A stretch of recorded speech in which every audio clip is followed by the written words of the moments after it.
MKL Pulsas šią savaitę perkopė į žiemos laikotarpį. Šaltis vieniems buvo visiškai nebaisus, o kitiems visgi pakišo koją. SKM CLT krepšininkai nedideliu skirtumu nusileido Kalvarijų sporto centro komandai, rezultatu 58-65. Pauliaus Šermukšnio komandoje rezultatyviausias buvo Paulius Kasteckas įmetęs 19 taškų. Trenerio teigimu, jo auklėtiniams iki pergalės trūko labai nedaug. Blogai turbūt, nes pralašėm. Pirmas dalykas. Antras dalykas gerai, nes pirmą kartą metėm daugiau baudų už varžovus. Ką visą sezoną reikalavau, kad reikia agresyvumo puolime. Tai pirmas varžybas per 7, kurias turėjom iš viso, pirmą kartą įgyvendinam. Bet vis tiek niekaip nelaimėm dėl kamuolių atkovotų. Tai tas labai liūdina. O šiaip vėl pirmas kėlinys pats blogiausias buvo, kaip ir visose varžybose. 3 įmesti taškai, praleista 14. Paskui laimėtas antras, trečias kėlinys laimėtas ir praloštas 4. Tai sudėjus, jeigu ne pirmas kėlinys, mes būtumėm laimėję varžybas ant 4 taškų.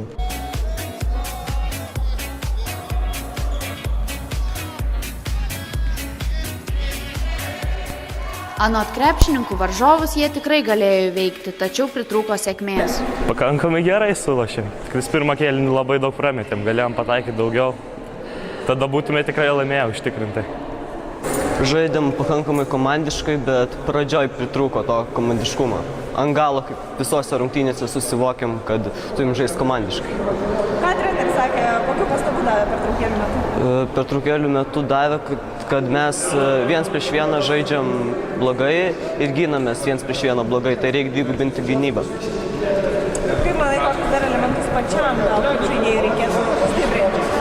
Gal reikėtų stiprinti metimą iš tritaškio, baudų metimus, driblingą, visko pabiškį. Šią savaitę tikrai netrūko pergalių.